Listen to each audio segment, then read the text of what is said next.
Bonjour à tous, ici Espace-Temps, ou bien Philippe de Corse dans le let's play sur ce jeu que vous voyez actuellement à l'écran. J'espère que vous allez bien, moi je vais bien. N'hésitez pas à commenter ou partager cette vidéo, ou même de vous abonner. C'est très important de vous abonner. Ici je recrute des troupes pour mon armée, la grande armée de Philippe.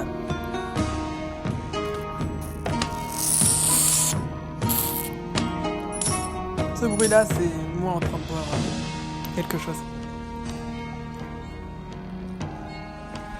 Ici, nous descendons la montagne.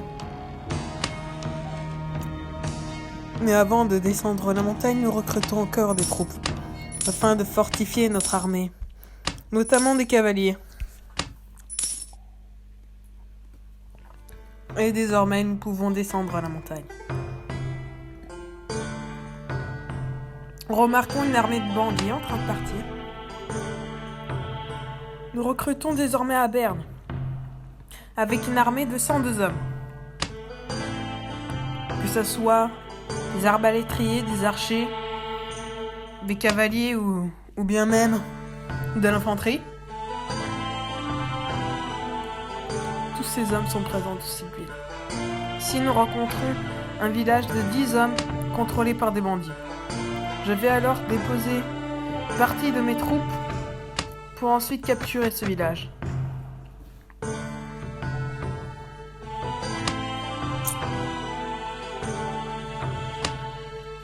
Ici, comme vous pouvez le voir, on peut déposer nos troupes.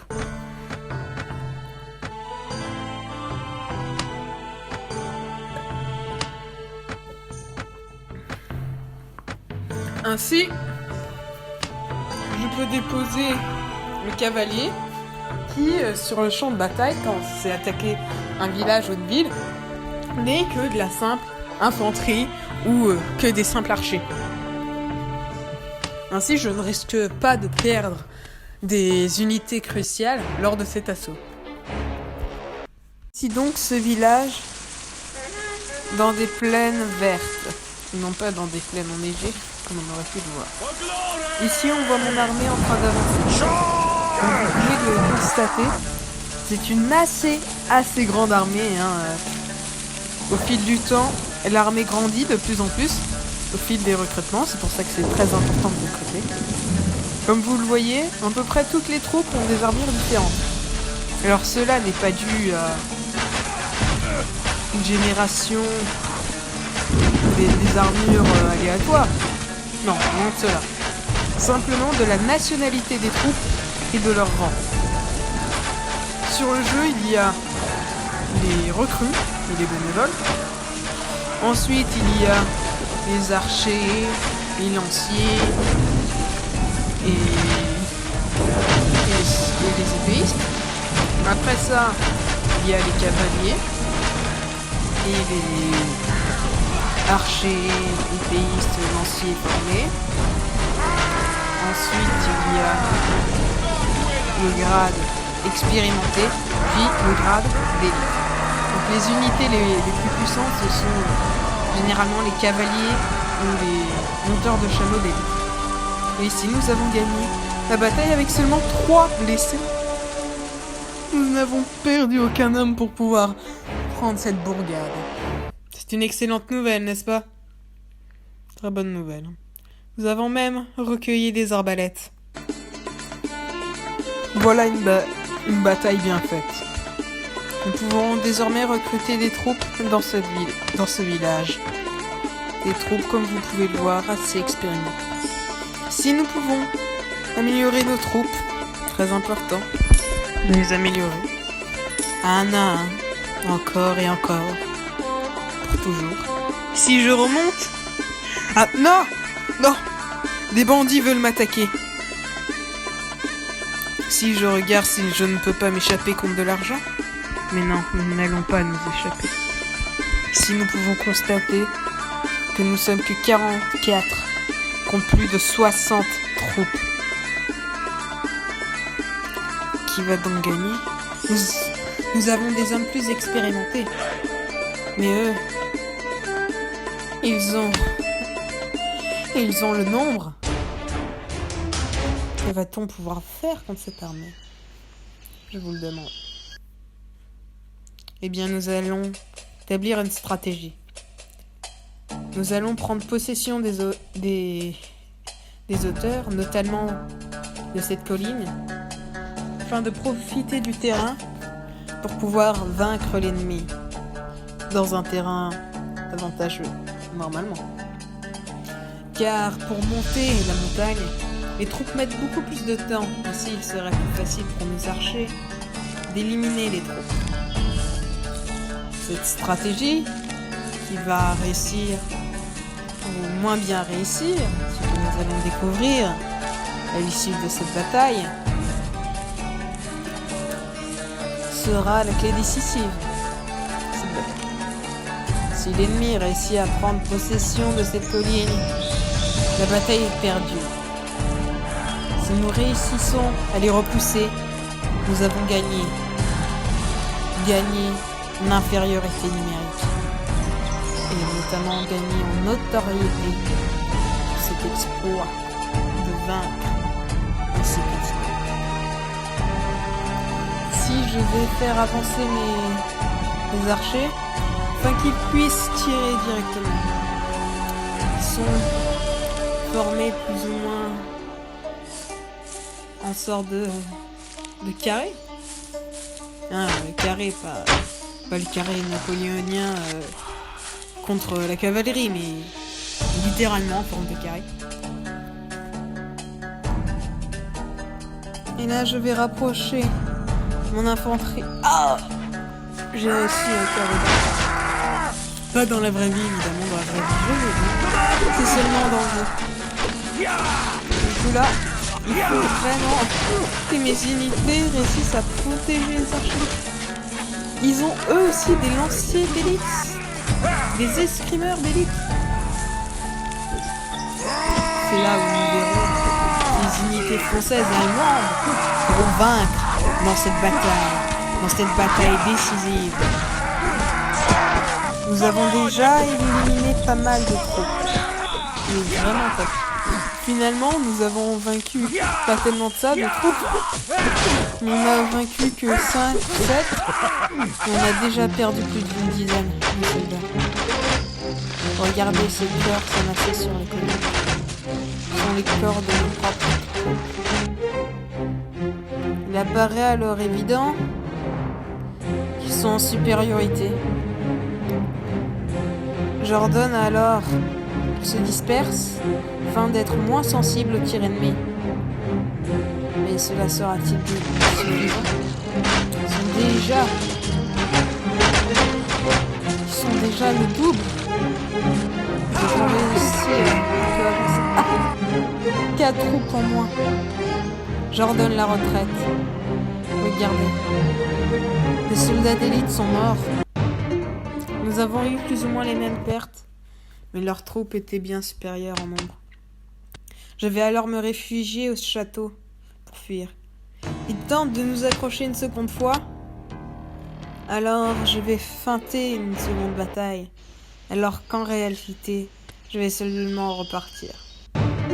Pour pouvoir profiter de leur incompréhension pour rentrer dans le château, et ainsi me réfugier sous les remparts de Châteauneuf. Je vais également améliorer mes troupes. Pas mal de soldats sont devenus des soldats d'élite grâce à cette bataille, mais beaucoup en sont morts. Nous recrutons également pour pouvoir faire face à de prochains assauts. Mais en tout cas, dans ce château, nous sommes en sécurité. Oui, en sécurité. Il part alors, n'ayant pas la patience de nous attendre, au bord de ce château. J'en profite pour recruter les hommes du village avant de repartir recueillir la moitié de l'armée. Les ennemis ont profité que je scinde mon armée en deux pour pouvoir m'attaquer et vaincre l'armée.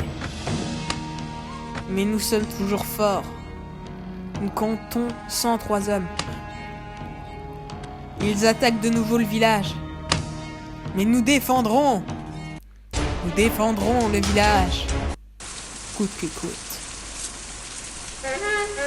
Ici, 80 contre 14. Retranchés dans des fortifications, ils n'ont aucune chance. Malgré qu'il y a pas mal de paysans parmi les défenseurs, il y a beaucoup d'arbalétriers. Vraiment. Et des troupes de très bonne qualité.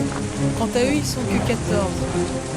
14 troupes, 14 bandits, venant par-ci par-là de Germanie. Mais nous allons nous défendre parmi les fortifications. Regardez déjà presque la moitié de leur armée sont éliminés, alors que nous ne connaissons que les pertes. Voilà ce qui arrive quand nous attaquons dans notre village. C'est la victoire assurée. La victoire face à ces troupes. Et la revanche face à leurs collègues qui ont réussi à vaincre lors de la bataille.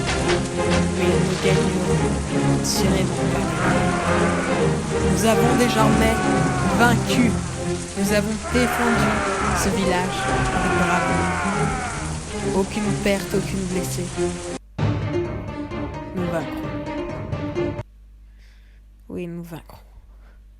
Et regardez, nous avons quelques équipements. Une hache. Et également un prisonnier.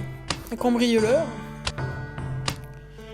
Voilà de quoi assurer qu'ils ne sont pas si forts que ça. Un contingent de 40 bandits nous attaque par derrière. Mais nous allons encore une fois vaincre, à mon avis. Nous sommes le double, en tout cas. Selon nos experts, leurs troupes sont de meilleure qualité. Alors pourquoi je dis qu'ils sont de meilleure qualité ? Parce que vous regardez la barre. Là, c'est ce que le jeu dit au niveau de la faveur des forces. Comme vous pouvez voir, on n'a pas 2 fois plus de barres qu'eux, alors que nous sommes 2 fois plus nombreux. Donc, logiquement, vu qu'ils ont plus que 2 fois moins que nous de barres, bon, je sais pas, hein. En tout cas, selon le jeu, nous devrions gagner la bataille. 2 pertes de notre côté, 3, 4 pertes, 5 pertes de notre côté contre... Ouais, 5 de leur côté. Nous perdons une sixième. Ça fait mal, là. Là, ça fait mal.